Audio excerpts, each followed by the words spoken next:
nossa alegria, telespectador, em estarmos com vocês em mais um programa ASP-UF em Ação, da Associação de Professores da UF, que este ano está completando seu 20º aniversário. Hoje focaremos o tema Novos Saberes em Medicina, Acupuntura, e teremos o prazer de entrevistar dois grandes especialistas na área, o Dr. Durval Dionísio Souza Mota e o Dr. Marco Antônio Hélio. O Dr. Durval, ele é médico especializado em acupuntura há 26 anos, formado pela UF, professor do curso de pós-graduação em acupuntura na UF, mestre em antropologia na UF, doutor em antropologia também na nossa universidade e atual presidente do Colégio Médico de Acupuntura Seccional Rio de Janeiro. E o doutor Marco Antônio Hélio é médico especializado em acupuntura e clínica da dor, formado pela Faculdade de Medicina de Teresópolis, professor da disciplina de Medicina Tradicional Chinesa e Acupuntura na UF, professor do curso de especialização em acupuntura, também na nossa universidade, atual presidente da ADERJ, Associação para o Estudo da Dor do Estado do Rio de Janeiro, e diretor de ensino do Colégio Médico de Acupuntura do Rio de Janeiro. Então, vocês estão vendo que nós estamos tendo dois especialistas na área com grande experiência, mais de 25 anos de atuação, e nós queremos perguntar aos nossos doutores, né, o que vem a ser a acupuntura? Boa tarde. A acupuntura é um método de tratamento milenar. Considera-se hoje que a acupuntura tem de 5 a 8 mil anos de idade em prática no Oriente, em todo o mundo. Ela foi desenvolvida e todo o desenvolvimento dela se deu principalmente na China, em todo o Oriente, né?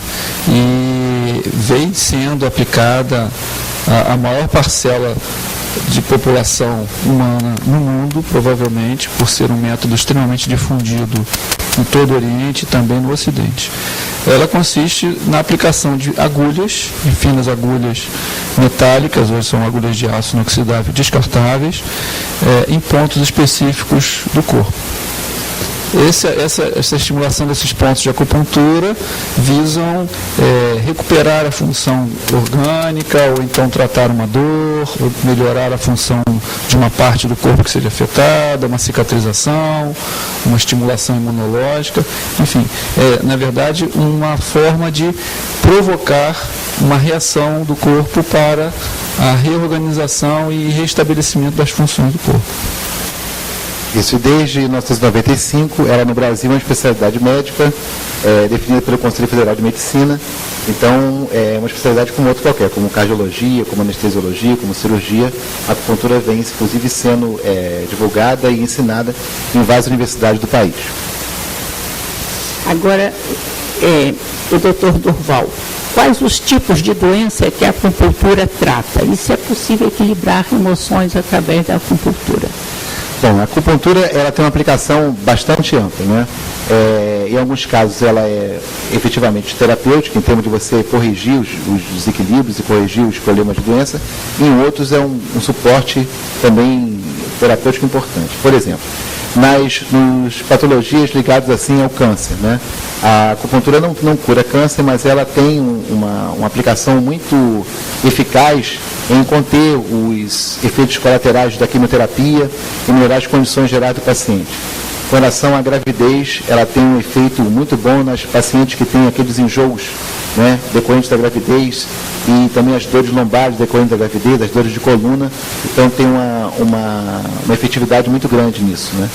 E, de certa forma, como o Marco já explicou, que é um sistema assim, de modulação, de equilíbrio, ela tem uma ampla aplicação em qualquer tipo de patologia que tenha, né, como quase todas as patologias, a questão emocional envolvida, porque ela restabelece uma harmonia, um equilíbrio através do sistema nervoso, como se conhece hoje no Ocidente, né, promovendo uma questão de bem-estar, né, e que a pessoa readquira condições iniciais, melhorando sua qualidade de vida.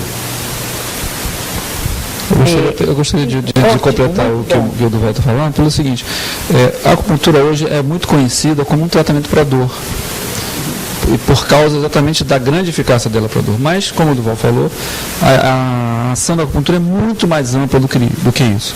Em todos os serviços de acupuntura, de maneira geral, consultórios, a gente trata principalmente os problemas de dor, mas a acupuntura trata também problemas de alergia, trata problemas emocionais leves, trata problemas, por exemplo, como alterações dos ciclos menstruais, infertilidade feminina, sinusites, enxaqueca, asma, alergia, ronco. São muitas aplicações.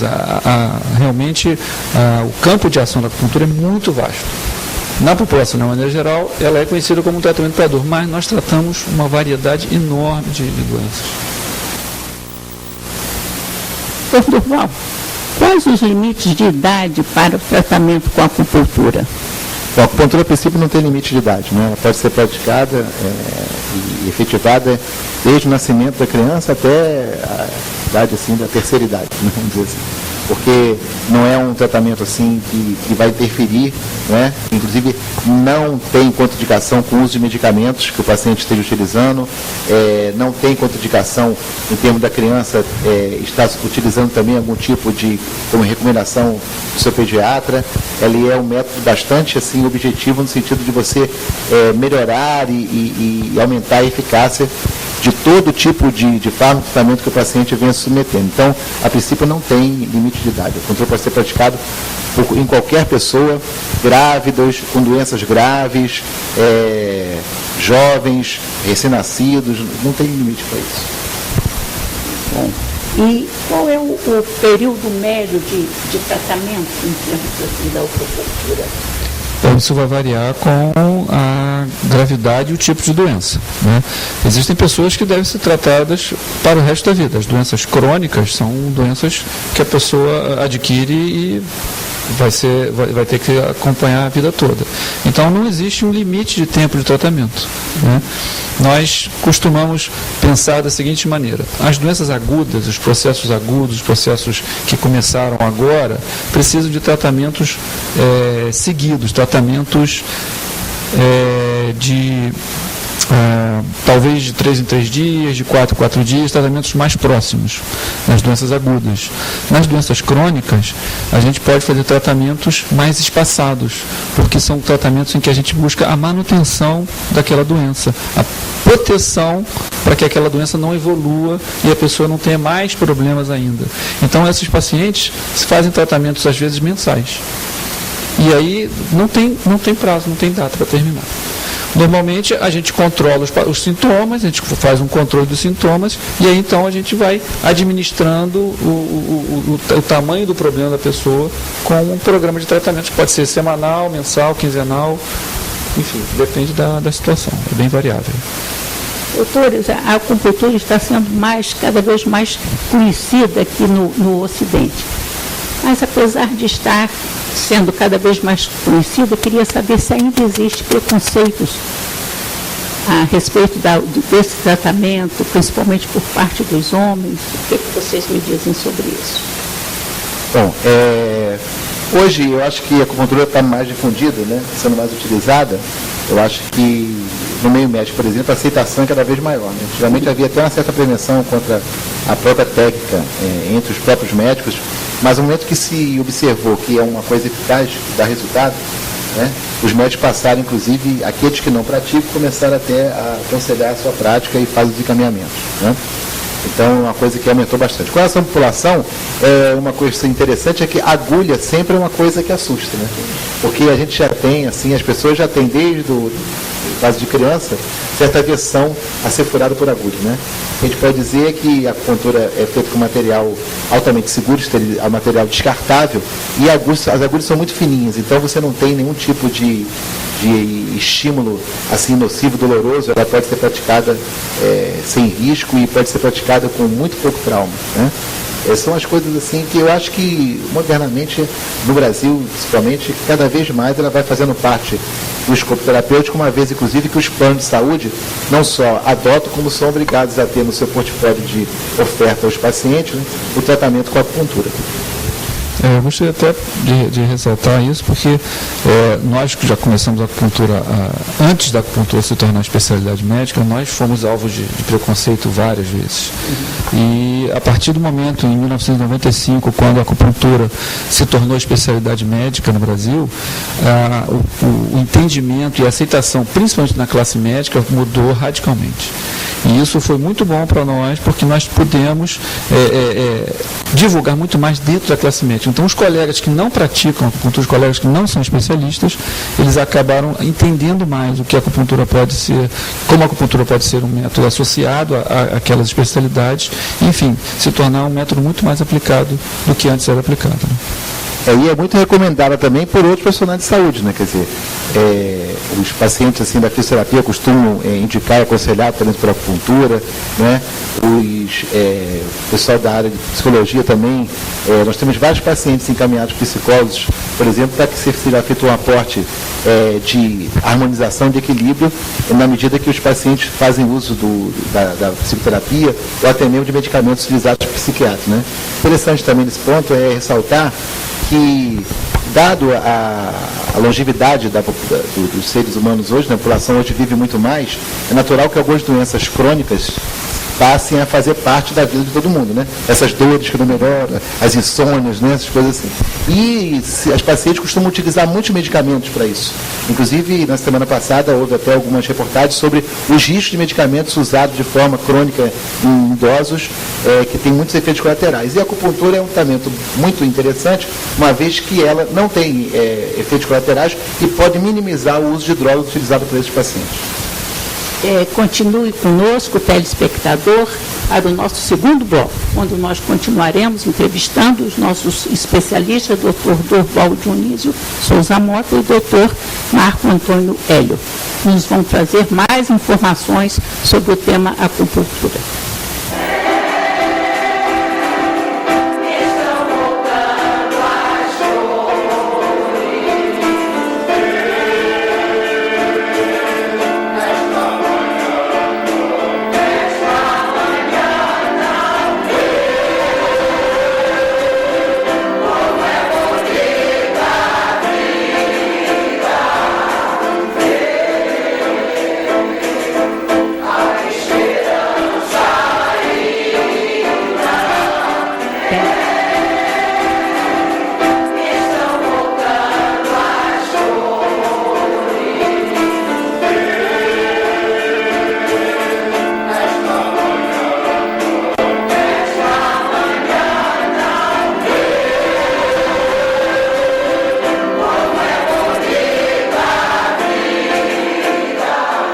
Este segundo bloco, daremos continuidade ao nosso tema, Novos Saberes em Medicina, Acupuntura, e tendo o prazer de entrevistar dois grandes especialistas, o Dr. Dorval Dionísio Souza Mota e o Dr. Marco Antônio Hélio. Gostaria, desse segundo bloco, nós começarmos a saber como a acupuntura funciona realmente, né? Como ela funciona? Bem, a acupuntura ela tem sido beneficiada por muitas pesquisas feitas nos últimos 40 anos, apesar de ser tão antiga, ter mais de 5 mil anos de prática, mas somente há cerca de 40 anos é que nós começamos a descobrir os mecanismos de ação da acupuntura. E hoje nós sabemos que a acupuntura é um método de estimulação nervosa. Os pontos de acupuntura, eles são sempre muito próximos aos feixes nervosos do corpo.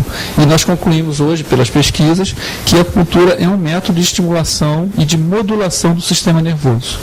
Então, nós vemos que, como a acupuntura serve para estimulação nervosa, ela pode ser utilizada numa ampla gama de doenças.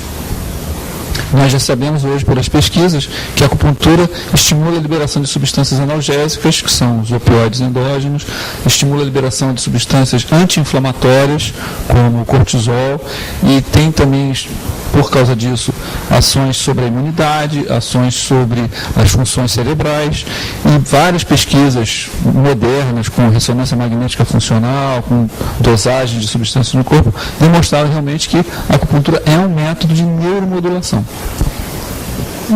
E que, apesar desses conhecimentos modernos, né, que na verdade é uma leitura da biomedicina, que é a biomedicina praticada no Ocidente, os chineses já praticam há mais de 4.000 anos com um outro tipo de, vamos dizer, organização teórica de entendimento. Né? Dentro da cultura deles, eles entendem o homem assim como um produto do universo e em constante harmonia com o universo. Então, a terapêutica deles nunca considerou assim doença, e sim desequilíbrio, né, desarmonias, como se você fosse uma continuidade de saúde e doença, fosse resultados de uma coisa só, na hora que você está mais ou menos harmonizado, mais ou menos desarmonizado. Então, sob esse ponto de vista, eles conceituam que você pode, através das agulhas, restabelecer, né, um ritmo de funcionamento do corpo, promovendo uma recuperação de um certo equilíbrio que a pessoa, por determinado tipo de problema, perca, né, e aí acaba caminhando para um sentido de adoecer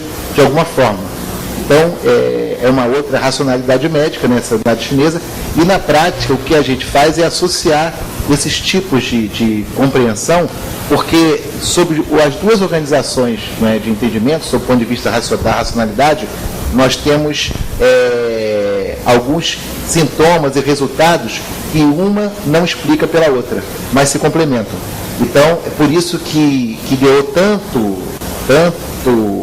desenvolvimento no Ocidente, mesmo antes da ciência estar procurando, né, dentro da neurociência, uma explicação, vamos dizer assim, racional, dentro do nosso ponto de vista, da nossa compreensão científica. Né? Mas, assim, os chineses fizeram muitas descobertas associando sintomas e utilização de determinados pontos do corpo, e a gente vem procurando o tempo inteiro, né, promover essa associação dessas formas, modos de pensar. Por isso que novos saberes em medicina, quer dizer, agregar este saber na medicina para que a gente possa aumentar o escopo de atuação na área médica. Com o tempo, nós descobrimos que os chineses, apesar de terem feito várias pesquisas médicas na antiguidade, com dissecções do corpo humano, com descrições dos órgãos e tudo, eles não descreveram e não sabiam sobre a existência do sistema nervoso do cérebro. Eles não conheciam os nervos, mas eles descobriram um método de estimulação dos nervos. E hoje, através do nosso mais moderno entendimento, através da neurociência, nós entendemos que o sistema nervoso é uma estrutura do corpo que é regulável, é modulada. Então, assim, o conhecimento mais moderno humano está falando a mesma coisa que os chineses na antiguidade falam, que você deve ser regulado, você deve ser equilibrado para que a sua saúde seja mantida. E que se você entra em desequilíbrio, você pode ficar doente. Então, eu acho isso incrível, porque nós estamos hoje, na modernidade, descobrindo coisas que os chineses já falam há milhares de anos. E embora a gente tenha assim, um modelo conhecido ocidentalmente, né, a partir da neurologia, eles tiveram assim, durante muito tempo a questão da observação, né? Da observação. Então, a observação contínua e repetida fez com que eles elaborassem, né, uma estratégia assim, de organização do pensamento deles, que, embora a gente não consiga dominar sobre termos conceituais, noção de Qi, de energia, noção de Yin e de Yang, eles têm a organização é muito coerente. Então, a coerência faz com que a gente absorva aquilo enquanto um sistema, entenda como um sistema e possa, inclusive, reproduzir, né, isso. Eu acho que a medicina ocidental tem a ganhar, porque nessa elaboração, na perspectiva chinesa, eles consideram muito e qualquer coisa que o paciente diga, a informação que o paciente traz, e não uma coisa meio pré-concebida que o nosso estudo acadêmico em medicina no Ocidente nos doutrina, de uma certa forma, através de uma pré-compreensão que a gente tem de sinal e sintoma, aprendido nas faculdades, né, na nossa escola, e aí vai montando a partir da história do paciente. O chinês dá uma inversão nisso, quer dizer, é a partir da história do paciente que você constrói essa história, né, para você, enquanto uma história médica do paciente, né, e não uma história só que vai ser, de uma certa forma, organizada em termos de sinais e sintomas, como a gente está pensando, como a gente sempre acostumou fazer. Né? Então, a informação do paciente passa a ser uma coisa muito importante também. Então, a partir disso, tudo que o paciente coloca, né, na sua fala tem uma certa importância e a gente associa isso ao conhecimento que o Marco definiu aqui agora, e aí a gente tem uma possibilidade de uma compreensão muito maior do ser humano e a gente com maior possibilidade de êxito quanto da terapêutica. Nós vimos aqui, pela fala dos doutores, assim, a amplitude desse conhecimento, né? Nós estamos juntando o conhecimento velho, o antigo, o sábio conhecimento milenar chinês com o nosso conhecimento ocidental. Mas o ser humano, ele é uma caixinha de segredos. Então, nós queríamos saber se há algum risco com esse tratamento da acupuntura. Bom, como é um procedimento que o Marco já falou, invasivo, não é? Existem riscos próprios da própria inserção de uma agulha. Quer dizer, então é necessário um conhecimento da anatomia do corpo humano, não é? É necessário que o material seja descartável, porque tem um risco de infecção, não é? É necessário que se tenha um conhecimento diagnóstico do que está se fazendo, para que você não faça uma intervenção mascarando determinados sintomas que vão dificultar o diagnóstico.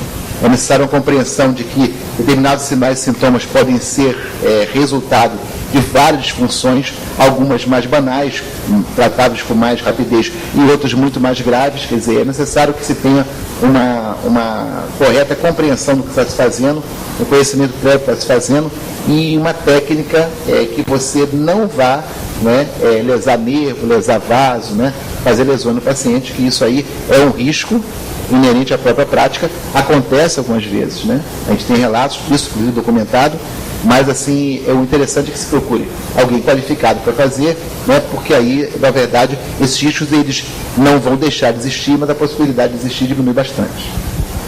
O que eu quero ressaltar nisso que o Dr. falou, profundamente, é que a acupuntura, para mim, se resume numa técnica que demanda diagnóstico médico. Ela não é simplesmente uma aplicação de uma receita de bolo, de pontos. Ela demanda um diagnóstico para a escolha dos pontos de acupuntura e é um método invasivo, como o Duval falou. Ela pode ser lesiva se a pessoa não tem conhecimento de anatomia, se a pessoa não tem conhecimento da técnica de uma maneira aprimorada. Então, por ser uma técnica que demanda diagnóstico e é um método invasivo, simplesmente por isso que ela deve ser praticada por médicos. Sim. E ainda dentro dessa área, assim, dessa amplitude, nós queríamos saber se há doenças em que a acupuntura não é aconselhável. Não, a princípio não há contraindicação para a acupuntura, como eu disse anteriormente, né? Ela pode ser utilizada enquanto um fator terapêutico sozinho em determinadas patologias ou complementar em outras patologias, né? Então, mas a princípio você não tem nenhuma contraindicação para o uso da acupuntura. E alguma coisa referente assim às mulheres, né, que querem engravidar, se a acupuntura favorece esse desejo? Sim, existe. A acupuntura já tem vários trabalhos publicados demonstrando uma grande eficácia em infertilidade feminina, em regulação dos ciclos menstruais. Existem várias clínicas, principalmente nos Estados Unidos, que são especializadas em tratamento de infertilidade feminina com acupuntura, especificamente.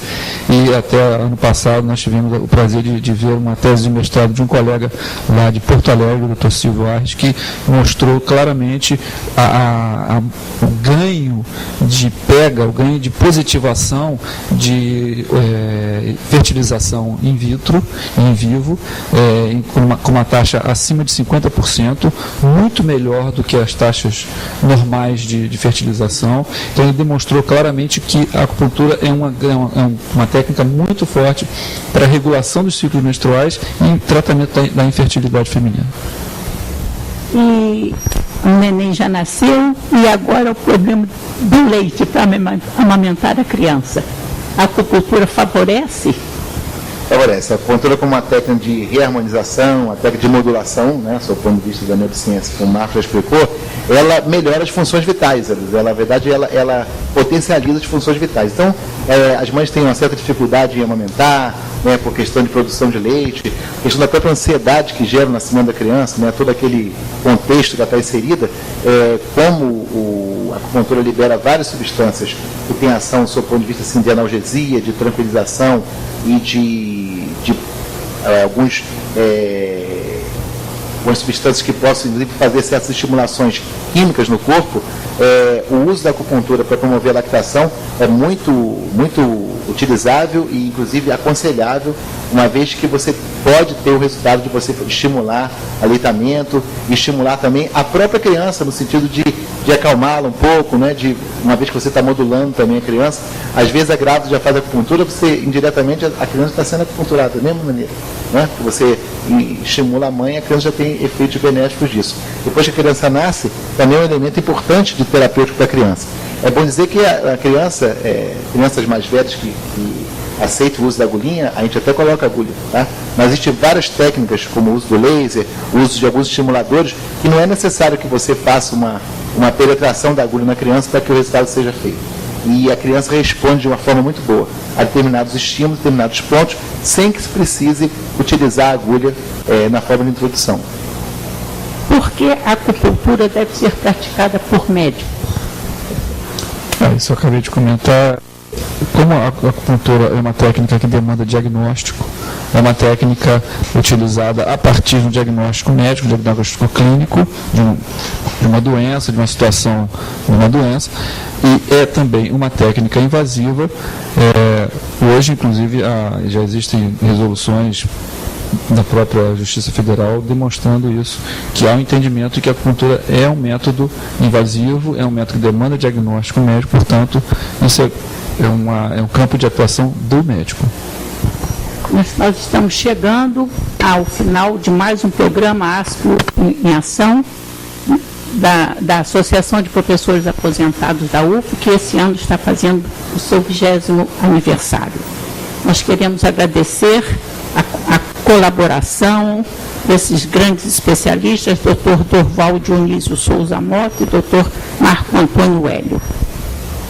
Queria convidar vocês a participarem do nosso próximo programa e vejam e acessem o site da ASP UF na telinha.